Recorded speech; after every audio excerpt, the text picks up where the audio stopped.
بسم الله الرحمن الرحيم. قال الله تبارك وتعالى في القرآن المجيد والفرقان الحميد: فإذا عزمت فتوكل على الله إن الله يحب المتوكلين. وقال الله تبارك وتعالى في مقام آخر: ومن يتوكل على الله فهو حسبه ان اللہ بالغ امرہ قد جعل اللہ لکل شیء قدرا. صدق اللہ العلی العظیم وبلغنا رسولہ النبی الکریم الامین ونحن علی ذلک لمن الشاہدین والشاکرین والحمد للہ رب العالمین.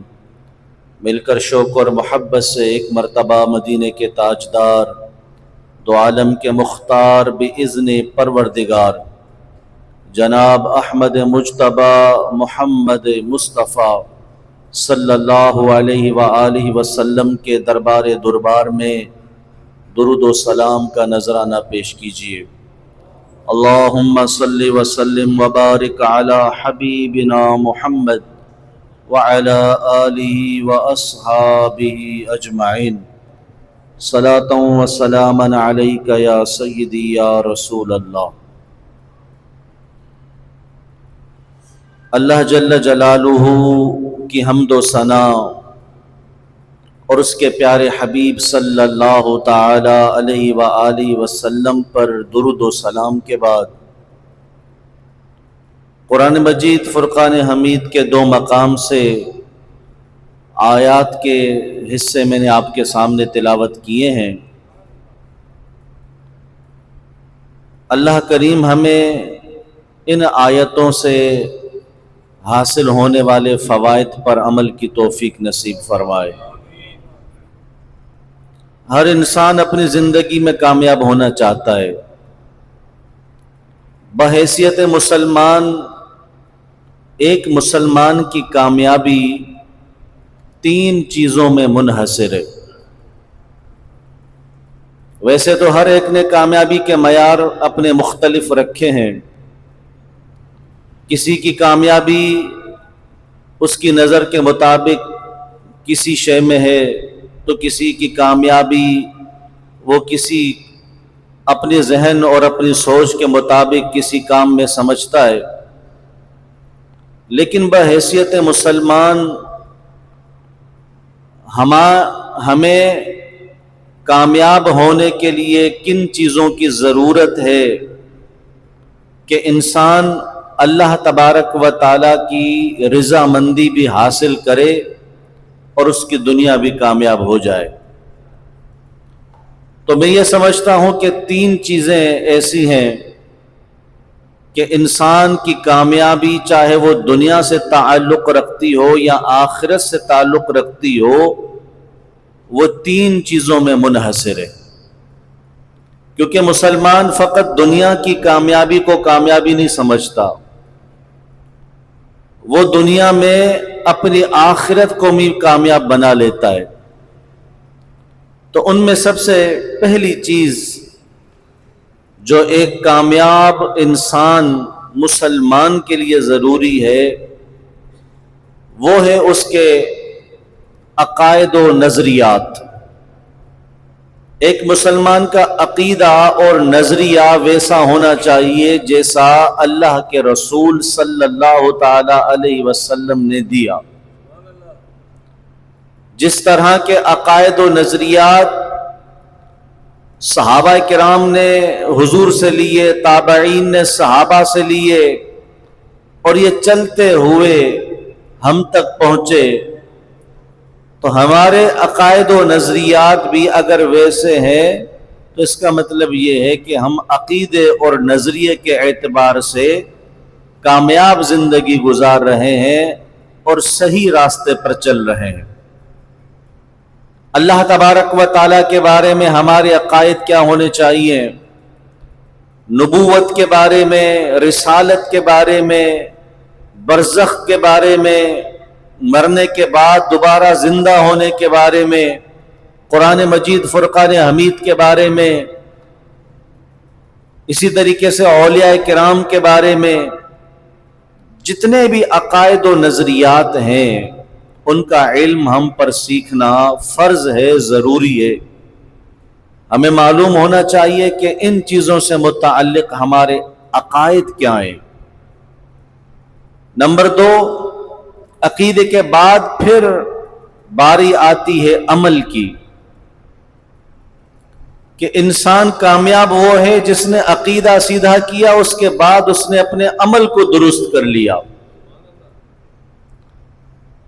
عمل بھی اس نے ویسا ہی کیا جیسا عمل اللہ تبارک و تعالی نے قرآن میں اور رسول کریم صلی اللہ علیہ وسلم نے حدیث پاک میں بیان فرما دیا۔ پھر یہ سلسلہ چلتا ہوا بزرگوں کے ذریعے، علماء کے ذریعے ہم تک پہنچا، ہم نے اپنے اعمال کو ویسا بنا لیا۔ اس کا مطلب یہ ہے کہ ہم عمل میں، اپنے افعال میں صحیح سمت پر چل رہے ہیں۔ تیسری چیز ہے جو اس عمل کو بھی درست کرتی ہے اور کامیاب ہونے کے لیے انتہائی ضروری ہے، وہ ہے کیفیت۔ اور کیفیت سے مراد یہاں پر ہے قلبی کیفیت، دلی کیفیت۔ عمل تو کرتا ہے آدمی، لیکن اس کے دل کی کیفیت کیا تھی، اس نے کس کیفیت میں عمل کیا۔ نماز پڑھتا ہے، اس کے دل کی کیفیت کیا تھی، آیا اس کے دل کی کیفیت اللہ کی رضامندی کی تھی یا لوگوں کو دکھانے کے لیے تھی۔ انسان عمل تو کرتا ہے، بڑے بڑے نیک اعمال اس سے مارز وجود میں آتے ہیں، یہ سخاوتیں بھی کرتا ہے، لوگوں کی مشکل کشائی بھی کرتا ہے، پریشان حالوں کی پریشانیاں بھی دور کرتا ہے، لیکن اس کی قلبی کیفیت کیا تھی، اس نے کس کیفیت میں، کس نیت سے وہ عمل کیا۔ اگر وہ کیفیت وہی ہے کہ جس عقیدے، عمل اور پھر کیفیت میں آ کر اس عمل کو کرنے کا حکم دیا گیا، تو اس کا مطلب یہ ہے کہ اس نے کامیاب عمل کر لیا، عمل کامیاب کیا، اللہ کی ذات سے اس پر اجر کی امید ہے کہ وہ دنیا میں بھی اسے کامیابی عطا فرما دے اور آخرت بھی اس کی کامیاب فرما دے۔ تو کیفیت مین چیز ہے جو عمل کو بھی سیدھا کرتی ہے۔ اب کیفیات میں کچھ کیفیتیں ایسی ہیں کہ جسے اپنانے کا حکم دیا گیا، کچھ کیفیات ایسی ہیں کہ جنہیں اپنے دل سے دور کرنے کا حکم دیا گیا۔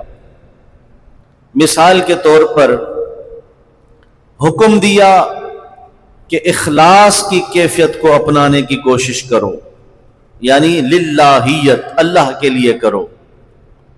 ساتھ ہی حکم دیا کہ ریاکاری کو دور کرو۔ ایک کیفیت لو، اس کے مقابل جو اس کیفیت کو خراب کرنے والی ہے اسے دور کر دیجئے۔ اخلاص اپنائیے، ریاکاری کو دور کریں، خشوع اور خضوع کو اپنانے کی کوشش کرو، اور جو یکسوئی میں، خشوع اور خضوع میں چیزیں مخل ہوں انہیں دور کرنے کی کوشش کریں۔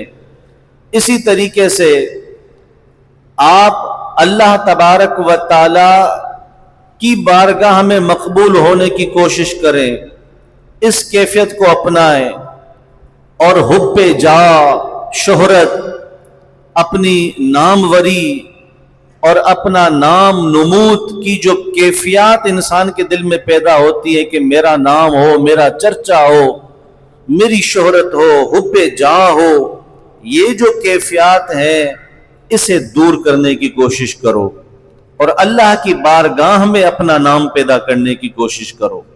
کہ زمین والوں سے، صوفیہ فرماتے ہیں کہ ایسا کام کرو کہ زمین والوں سے زیادہ تمہیں آسمان والے پہچانتے ہو۔